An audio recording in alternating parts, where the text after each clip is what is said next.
When did a loved one's wedding force you to choose between truth and silence? It started as these things often do with an invitation. Not just any invitation, mind you, but one that felt less like a joyful summons and more like a carefully crafted legal document designed to enforce attendance. The crisp, heavy cardstock practically screamed expectation before I even opened it, its ornate script a stark contrast to the churning anxiety in my gut. I stared at the names etched across the front, two people I genuinely loved, yet whose upcoming union felt less like a celebration of commitment and more like a ticking time bomb I was somehow expected to disarm, all while wearing a smile and pretending everything was fine. Because beneath the shimmering veneer of impending nuptials, a far more difficult truth had begun to surface, a truth that threatened to shatter not just one family, but an entire lifetime of carefully constructed illusions. And I, Elijah Young, 50M, frustrated creative and perpetual observer, was caught right in the middle, wrestling with whether to speak up and risk everything or stay silent and watch it all crumble. The dilemma felt like a physical weight pressing down on my chest, making it hard to breathe. Was it truly my place to unravel this, or was I just a meddler, too caught up in my own artistic sensitivities to see the bigger picture? The text from my sister Clara had arrived a few days earlier, short and to the point.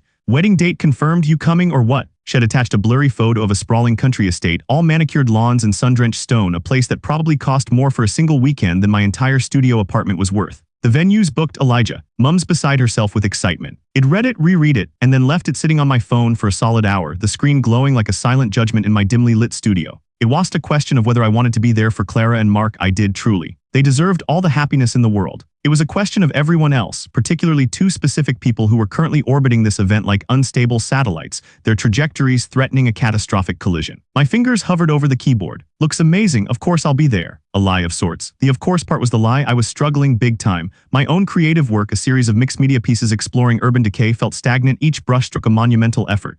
The usual spark was gone, replaced by a dull ache behind my eyes. This wedding, with its forced joviality and underlying tension, felt like just another heavy layer I couldn't shed. I remember that Monday morning clearly. The stale coffee, the two bright fluorescent lights of the office, the faint hum of the ancient server rack in the corner, all the familiar mundane details of a life I'd somehow found myself stuck in. I was technically the lead designer for a small ad agency, but these days my role felt more like a glorified project manager, drowning in client revisions and endless meetings. The creative part of my title felt like a cruel joke. Julia Ali, 64F, floated past my cubicle, her vibrant scarf a splash of color against the drab office gray. Julia, the self-proclaimed office archivist of secrets, the woman who knew what everyone had for breakfast 3 weeks ago and what their dog's favorite toy was. She was a master of the casual drop-in, her voice a low murmur that could carry surprisingly far. Today, she paused at my desk, a teacup clutched in her hand, steam rising delicately. "Elijah, dear," she began, her tone a prelude to something weighty, "you seem a little preoccupied this morning. Everything all right with that big wedding coming up?" I managed a tight smile. "Just a lot on my plate, Julia. The Henderson campaign is demanding." I tried to deflect, but Julia was like a bloodhound when it came to personal news. She'd probably already cross-referenced my calendar with Clara's social media posts. "Oh, I am sure it is," she purred, her eyes twinkling behind her oversized glasses. "But I also heard a little birdie mention that Bobby's going to be there. And with him bringing his new friend, well, it certainly adds an interesting dynamic, doesn't it?" Bobby Rogers, 61M, Bobby, the golden child.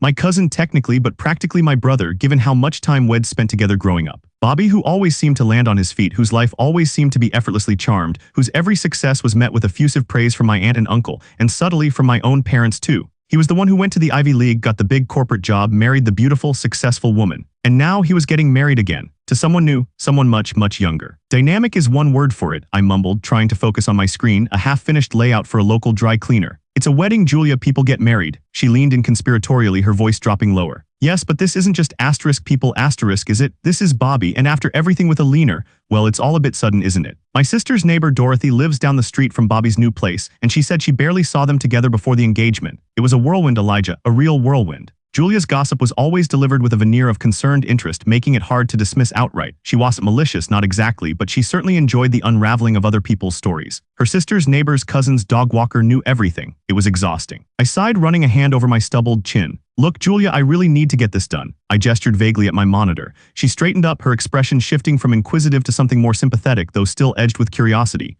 "Of course, dear, just checking in. You know these big family events, they always bring out everything, don't they, for better or worse?" She paused as if expecting me to elaborate, then seeing my determined silence, she finally moved on, her teacup clinking softly against the saucer. Her words hung in the air, a low hum of foreboding. Everything for better or worse. She had no idea how true that was. The difficult diagnosis wasn't mine nor Bobby's, it was Alina's. Alina, Bobby's first wife, the woman who had been like a second sister to me, practically part of our family for 3 decades. The divorce had been messy, heartbreaking, and swift. Bobby, ever the pragmatist, had moved on with remarkable speed, leaving a trail of bewildered friends and family in his wake. Alina, on the other hand, hadn't just moved on. She'd been derailed. Id tried to stay in touch with her, unlike many others who seemed to just drop off once the divorce papers were signed. A text here, a call there. She was a sweet, gentle soul, the kind of person who remembered your birthday even when you'd forgotten your own. But something had been off. Her once sparkling wit had dulled, replaced by a hesitant uncertainty. Her usually meticulous appearance had become less so. She'd cancel plans last minute, forget things we'd discussed just hours before. At first, I attributed it to the stress of the divorce, the profound grief of losing a life she'd built for so long. But then came the more disturbing incidents. A few months ago, She'd called me in a panic, convinced someone had moved her car only to find it later parked precisely where She'd left it. Another time, She'd gotten lost driving to a friend's house She'd visited hundreds of times.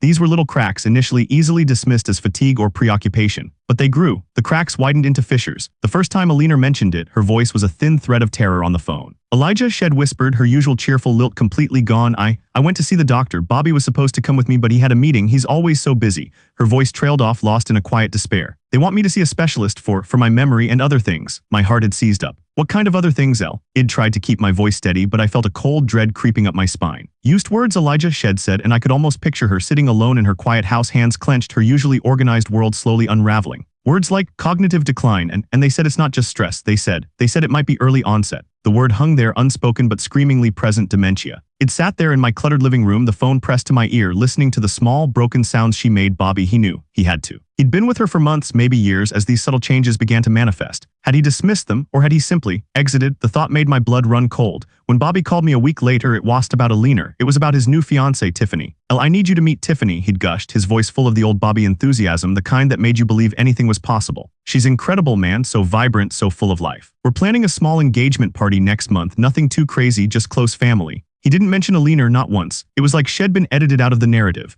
I remember staring at the phone after that call, a knot of resentment tightening in my stomach. Bobby had always been the one who skated through life, charismatic and charming, while others like Alina were left to pick up the pieces. He was a master of selective vision, adept at focusing only on what served his immediate happiness. This characteristic, once a mild annoyance, now felt like a profound moral failing. I visited Alina the following weekend. Her house, once so immaculately kept, showed signs of neglect.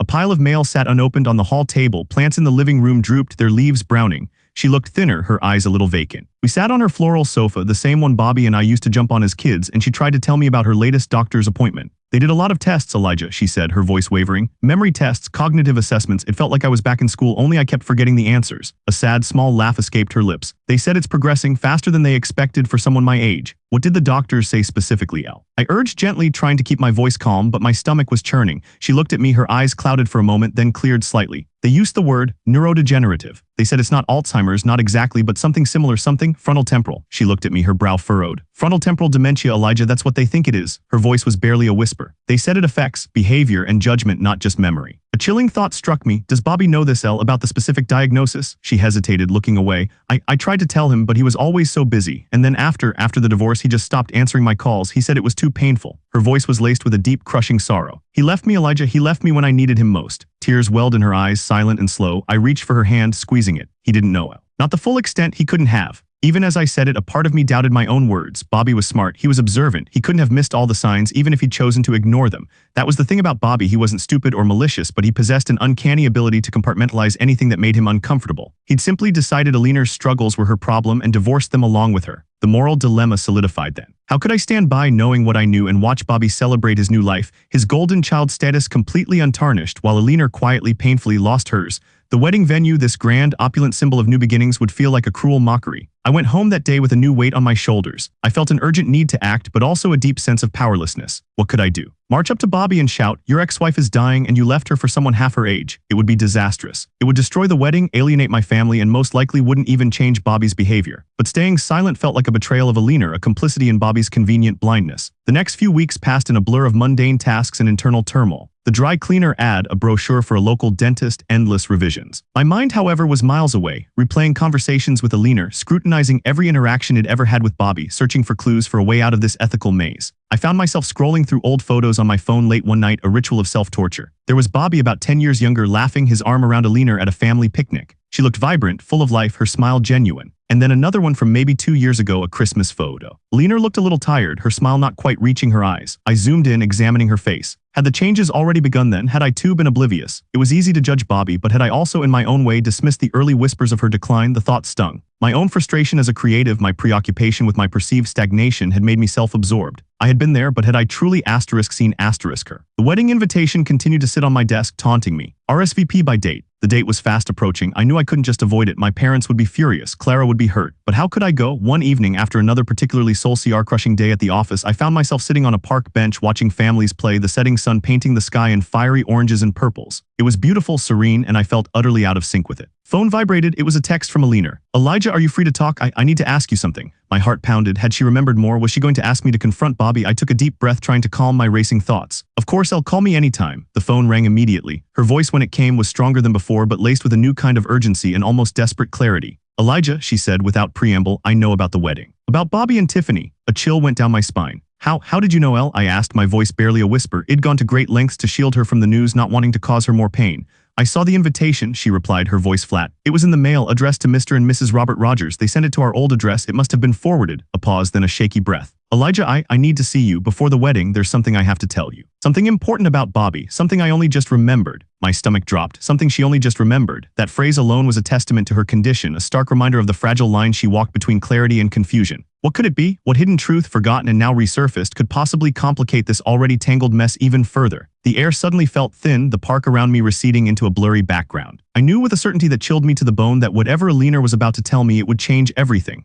And I was absolutely terrified. I knew with a certainty that chilled me to the bone that whatever Alina was about to tell me, it would change everything. And I was absolutely terrified. I can be there in an hour, Elle, I managed, my voice raspy. Stay put, don't worry about anything. The drive to her house was a blur of traffic lights and anxious thoughts. What could it be? Had Bobby done something truly egregious? Or was it something more subtle, more insidious? A revelation that would confirm my darkest suspicions about his character? The air conditioner in my car wheezed, doing little to cool the rising heat of my apprehension. When I arrived, Alina was waiting by the door, her face pale, her hands twisting a crumpled tissue. She looked fragile, her eyes wide with a mixture of fear and determination. She led me to the living room, the familiar space now feeling charged with an unspoken gravity. The air smelled faintly of dust and something else, something I couldn't quite place, but it added to the sense of disquiet. Elijah, she began, her voice low, almost a whisper as she sat opposite me, her gaze fixed on her hands. This is hard, it's what they call a lucid interval, I think. A moment of clarity. It's fading already, I can feel it, but I have to tell you. I leaned forward, my elbows on my knees, my full attention on her. Take your time, Elle, I'm here. She took a shaky breath. It was last year, right before he asked for the divorce. I'd had a really bad week. I forgot to pick up my prescription. I left the stove on. Little things, but they were adding up. And Bobby, he'd been so distant. Anyway, I finally told him. I said, Bobby, I think something is wrong. I think I need to see a doctor. My memory, it's not right. I nodded, urging her to continue. And what did he say? He just stared at me for a long time. Then he said, Alina, are you sure it's not just stress? You've been under a lot of pressure lately.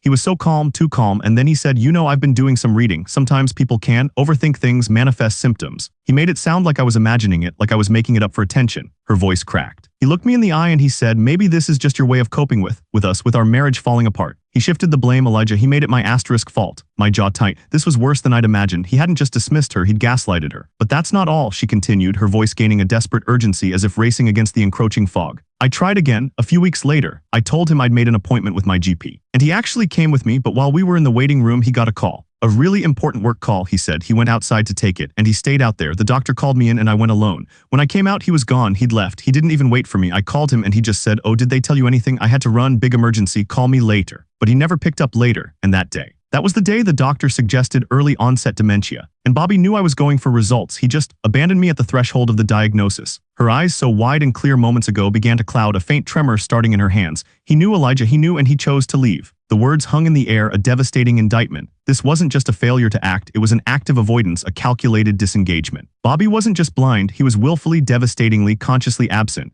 My initial anger shifted, hardening into a cold, resolute purpose. This wasn't just about protecting Alina, it was about holding someone accountable. But how do you confront a golden child who has mastered the art of denial, especially when his family actively enables it? The frustration I felt as a creative, the feeling of being stuck, now channeled into this. This was a narrative I had to untangle, no matter how messy. 2 weeks later, the wedding countdown felt less like a celebration and more like the approach of a storm. I had tried to reach Bobby, sending a measured text suggesting we catch up before the big day, hoping to create an opening. He replied with a cheerful emoji and a non-committal super busy man, catch you at the venue. Classic Bobby. He was deflecting as always. My mind churned with options. Confront him directly at the wedding. That would be a spectacle, precisely what I wanted to avoid for Alina's sake and what would likely be dismissed as me making a scene. I knew I needed a strategy, not just an emotional outburst.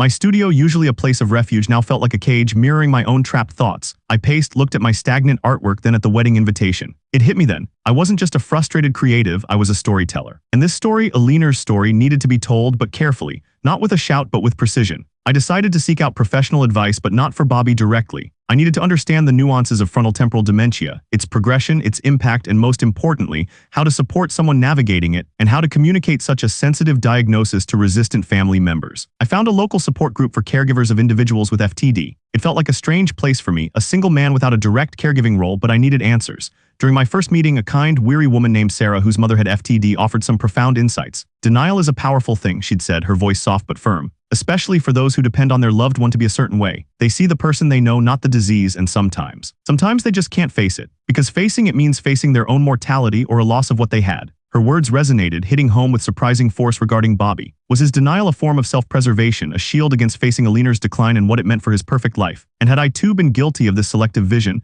I thought back to my own dismissal of Alina's early signs, attributing them to divorce stress or my own artistic angst. I had judged Bobby, yet I too had worn blinders. The realization was a bitter pill. My frustration was not just external, it was also a reflection of my own past inaction. One afternoon, Julia Ali materialized at my desk, a new elaborately embroidered shawl draped over her shoulders. "Elijah dear," she purred, her eyes scanning my desk, no doubt picking up on my distracted air, "you look positively anemic. Are you getting enough rest? All this wedding excitement must be draining." I sighed, trying to summon a polite smile. "Just tired, Julia, long hours." "Oh, I'm sure," she said, her voice dropping to that familiar conspiratorial murmur. But I also heard something rather interesting. My cousin's son-in-law's aunt works at that big law firm downtown, you know, the one with the glass tower, and apparently she overheard someone discussing a rather complicated divorce settlement. Apparently the ex-wife was, shall we say, a bit difficult to pin down. And there were whispers about cognitive issues. Isn't that just a dreadful thing, to be dealing with such a personal struggle and a divorce all at once? And you know how long Bobby and Alina were together, it's just so sad. My breath hitched. Julia, in her usual gossipy way, had stumbled onto a piece of the puzzle. The difficult to pin down part, the cognitive issues in relation to the divorce settlement, it confirmed that Bobby's lawyers at least were aware. This meant Bobby himself had to have some inkling, enough to potentially use it in the divorce. Julia wasn't malicious, but her network was disturbingly effective. Her gossip, once an annoyance, now felt like an accidental intelligence briefing. It didn't solve anything, but it reinforced my resolve. A month had passed since Alina's revelation, and the wedding was only days away. My discussions with the FTD support group had changed my perspective significantly. It wasn't about winning against Bobby or shaming him. It was about creating a framework for Alina's future and for the family's understanding of her condition. The professional therapist I started seeing, initially for my own stress, had given me another crucial piece of advice. You can't force someone to see what they don't want to see, but you can offer them a mirror gently but firmly. And you can focus on the person who needs your support most. This shifted my focus from confrontation to communication. Not a public spectacle, but a private intervention strategically planned. I realized Bobby's golden child status wasn't just about external validation. It was a deeply ingrained identity he fiercely protected. To shatter that publicly would only cause him to retreat further. The goal wasn't to destroy him, but to shake him awake and to ensure Alina received the care and dignity she deserved, regardless of his response. I arranged to meet Bobby for coffee the day before the wedding. He seemed surprised I'd pushed for it, but agreed.